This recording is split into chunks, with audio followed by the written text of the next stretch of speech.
Imagine você conhecer uma pessoa que se apaixonou por um golfinho, isso mesmo, um golfinho, e outra que fez transfusão de sangue com um novilho.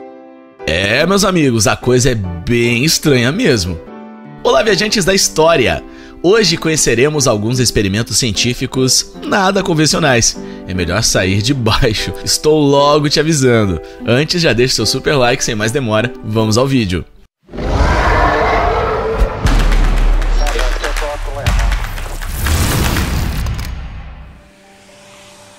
O sumidouro de roedores. O termo sumidouro comportamental foi criado por John B. Calhoun em 1962. Ele utilizou como base em seus experimentos de utopia com roedores, que começaram com ratos de diferentes espécies em um cercado ao ar livre e depois passaram para utilizar só camundongos. O experimento colocava os animais em espaços fechados, divididos em quartos e com acesso ilimitado a comida e água, permitindo o crescimento populacional sem restrições. Calhoun, o idealizador do experimento, observou superlotação severa na sala onde ocorria a alimentação e o que ele considerava decadência social, mães abandonando seus filhos, desvio sexual e canibalismo. Em outros casos, alguns belos, como ele os considerava, não procriavam, lutavam ou faziam qualquer coisa além de comer, se arrumar e dormir. Esses experimentos foram a base do pânico sobre a decadência moral relacionada à superpopulação, às vezes vista na cultura popular. Nos tempos modernos, o experimento de Calhoun é visto de forma diferente. Não estava realmente superlotado, mas o isolamento permitia que roedores agressores demarcassem território e isolassem os belos. Em termos humanos, era um problema de distribuição e não de superlotação.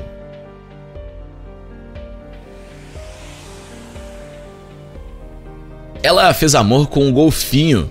Margaret Lovatt, na década de 1960, fez parte de uma pesquisa financiada pela NASA para tentar se comunicar com os golfinhos, mas, durante seu tempo no laboratório de St. Thomas, ela se aproximou emocionalmente de um golfinho chamado Peter.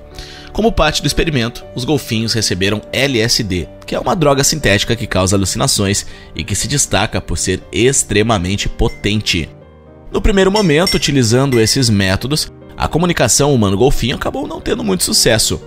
Lovatt tentou ensinar inglês a Peter como parte de uma série mais ampla de experimentos. Ocasionalmente, Peter se distraía com seus impulsos sexuais crescentes, que Lovatt explicou serem mais fáceis de lidar simplesmente satisfazendo manualmente.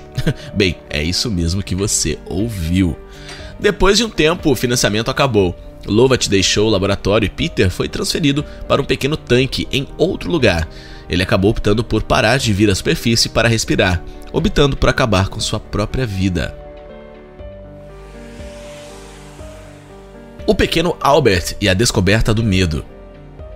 John B. Watson e sua aluna de pós-graduação, Rosalie Rayner, na Universidade Johns Hopkins, por volta de 1920, foram os idealizadores do experimento Pequeno Albert, onde tentou condicionar uma resposta em uma criança.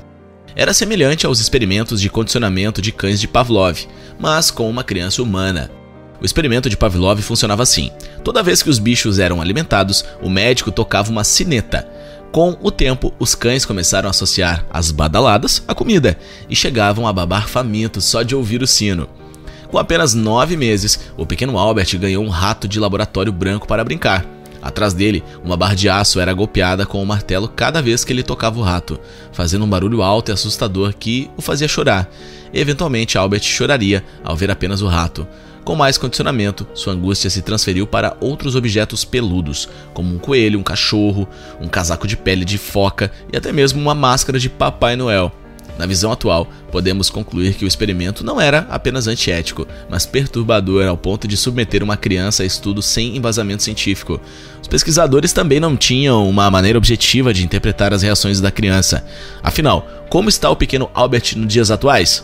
O que se sabe é que sua verdadeira identidade ainda é desconhecida. O estudo de monstros. O especialista em fala da Universidade de Iowa, Wendell Johnson, e a estudante de pós-graduação Mary Tudor conduziram um experimento de gagueira em 22 crianças órfãs em 1939.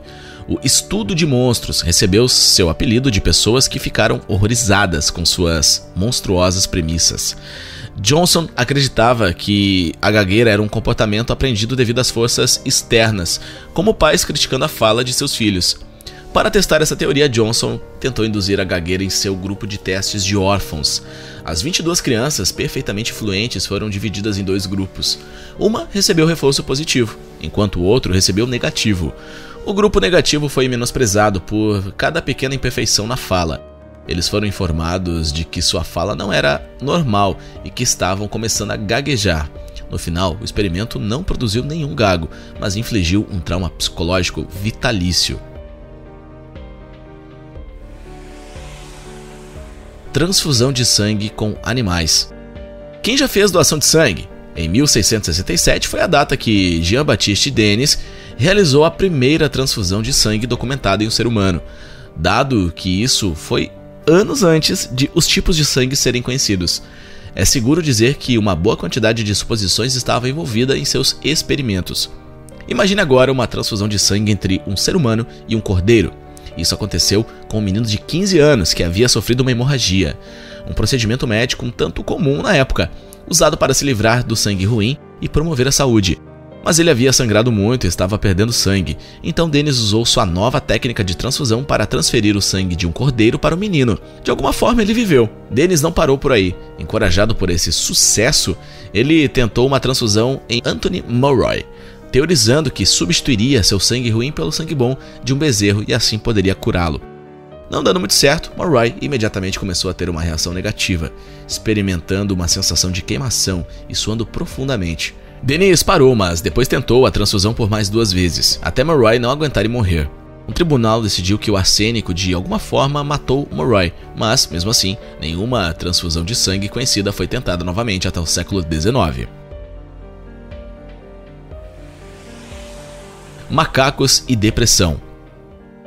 Poço do desespero. Seu nome técnico era aparelho de câmara vertical.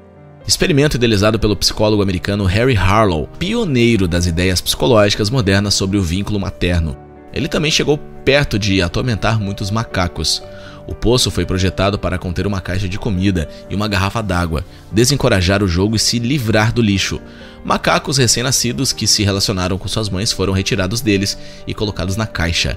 Em uma semana, eles entrariam em depressão. Às vezes, eles permaneceriam em cativeiro por até 1 ano. Quando libertados e reencontrados com suas famílias, eles não se recuperavam totalmente psicologicamente. O experimento de Tuskegee. De 1932 a 1972, o Serviço de Saúde Pública dos Estados Unidos e o CDC realizaram um estudo eticamente abusivo com 600 homens negros não consentidos e não informados do Alabama. Eles foram informados de que estavam sendo tratados como sangue ruim e receberiam assistência médica gratuita. Eles não foram informados de que o objetivo do experimento era estudar os efeitos da sífilis a longo prazo e não tratada. Cerca de 399 homens com sífilis latente e um grupo controle de 201 outros livres da doença foram monitorados por profissionais de saúde e receberam apenas placebos, apesar da penicilina se tornar um tratamento disponível 15 anos após o início do estudo. No momento em que a Associated Press divulgou a história em 1972, 28 participantes haviam morrido de sífilis, 100 haviam morrido de complicações, pelo menos 40 cônjuges haviam contraído a doença e ela havia sido passada para 19 crianças no nascimento.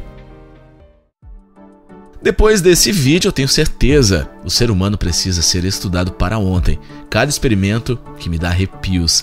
E você, o que achou desse vídeo? Qual experimento te deixou mais perplexo? Não sai do vídeo sem deixar o seu super like, ajuda muito o canal. Um forte abraço e até o próximo vídeo.